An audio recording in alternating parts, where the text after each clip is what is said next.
Cannabis, otherwise known as marijuana, is a natural healer.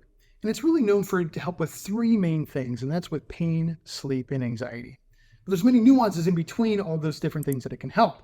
It can also be a complete natural alternative to your therapeutic interventions, but it can also be a complementary intervention for your traditional medicine. In today's episode, we're going to talk about how long cannabis stays in your system and how to get it out of your system.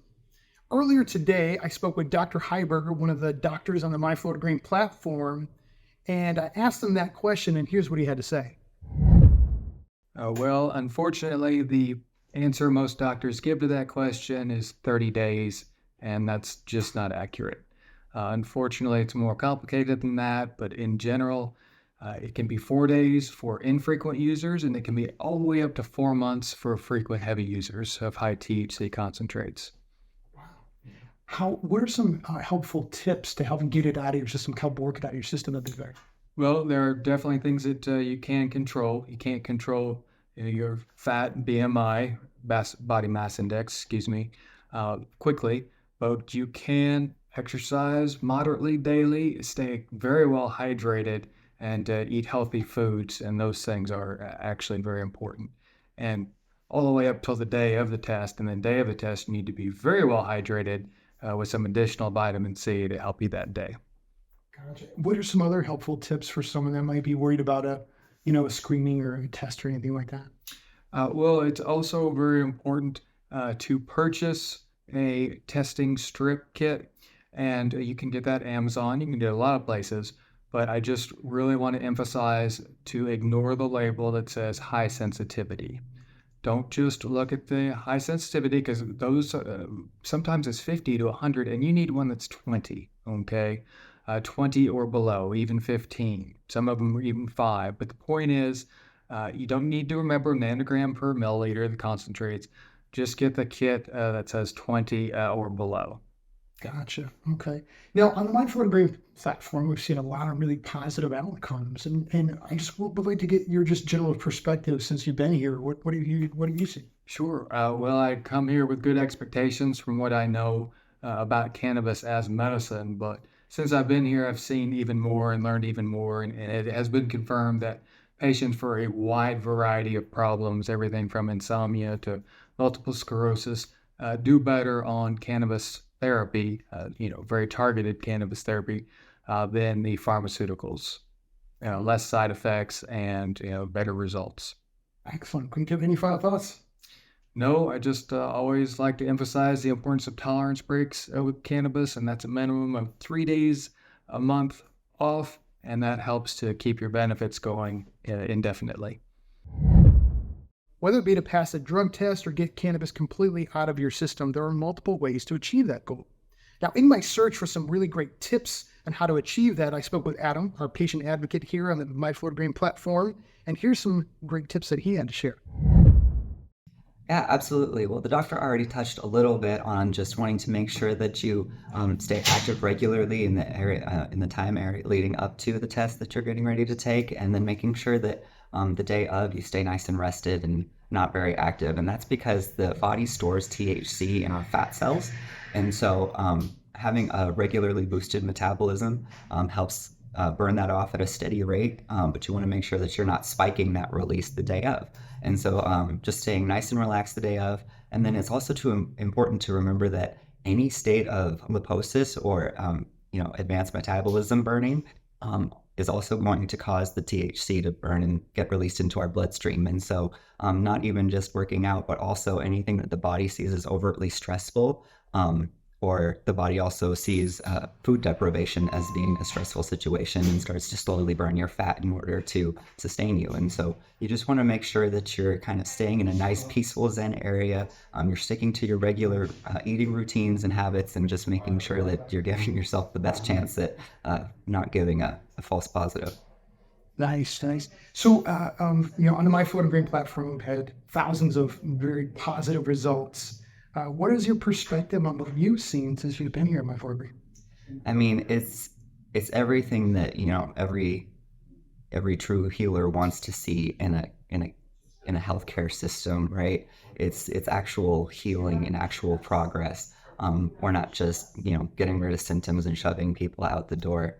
I recently had the chance to talk to a patient who has struggled with PTSD from the time they were a child. They were part of a attack when they were younger, and they've been having PTSD and night terrors ever since. And being able to find marijuana and CBD and to get on a regular habit and routine of that, and being able to calm that crazy, agitated and broken place that your mind becomes when you grow up with that kind of trauma.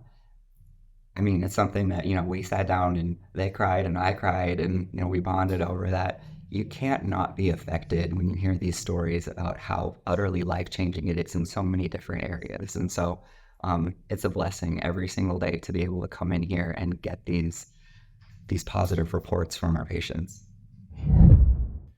So between Dr. Heiberger and Adam, we've covered a number of different ways to achieve getting cannabis out of your system. One of them is to increase your metabolism. Now, I personally come from a weight loss journey. After I got out of the Marine Corps, I got really heavy. I kind of took my foot off the gas, and I worked really hard to get back into shape and get myself healthy. And for any of those people out there looking to possibly, get into better shape and to be healthy, just a little tip that I would love to share is to make it a lifestyle change. Don't go into it as a diet. Don't go into to lose weight. Really try to make small incremental changes in your life that you can live with happily every single day, and let that build, right? And over time, you will achieve some great results. I know it worked extremely well for me, and my hope is that it helps for you. But some of the things that I learned along the way to help increase your metabolism. One thing is getting exercise first thing in the morning. That'll kickstart your lymphatic system. It'll kickstart your metabolism and get you going for the day and be burning harder all day long. Another little tip that I learned was drinking lemon water first thing in the morning. I like to keep mine warm first thing in the morning, and that can really and also kick in your metabolism, increase your lymphatic system, and it's good. It's a good, healthy nutrient to add to your system first thing on an empty stomach as well. And just generally eating healthy. And when I say eating healthy, there's a lot of variances to that, right? One thing I just want to say to clarify that is think about the food that's in front of you. Is this something that was made in a factory, or is this something that's as close to possible as coming off the tree or coming from the animal that I'm about to eat, right? Because the less processed we can get will really help your system burn more efficiently and be a lot healthier in the long run, which in turn will help increase your metabolism and get anything out of there that you didn't really want in there in anyways. But that's just a couple little tips from me. So some benefits to getting your medical marijuana card. So something I just want to put out there is anything that you get on the street is quite dangerous these days, right? We're in the middle of a fentanyl epidemic, a crisis. And there's even fentanyl being found in marijuana on the street. It's not safe. Everything in the medical marijuana program, it's lab tested by the state. All of the dispensaries are vertically integrated, so they have to own the grow facility, the packaging and processing, and the dispensary itself. So if the state finds anything wrong with the products, boom, they can shut the whole place down. So when you come into the program, you know you're going to get safe products. And the benefit of coming to My Florida Green is you're going to get educated. Not only do you walk out with your certification and all your, the paperwork and everything taken care of, but we're going to educate you on what this plant is and all the nuances and all the great things that you can get out of the plant. And the other thing is you're going to walk out of here with a great mindset, because a key component to healing is having a really great mindset here, because the rest is going to follow if you have a strong mindset here. So, and that's something that we really strive to help every patient with when they leave here. So, although cannabis can relieve many different conditions, THC can cause you to fail a drug test. So we just really want you to be cautious out there, understand how this works, and that's why we put out this video today.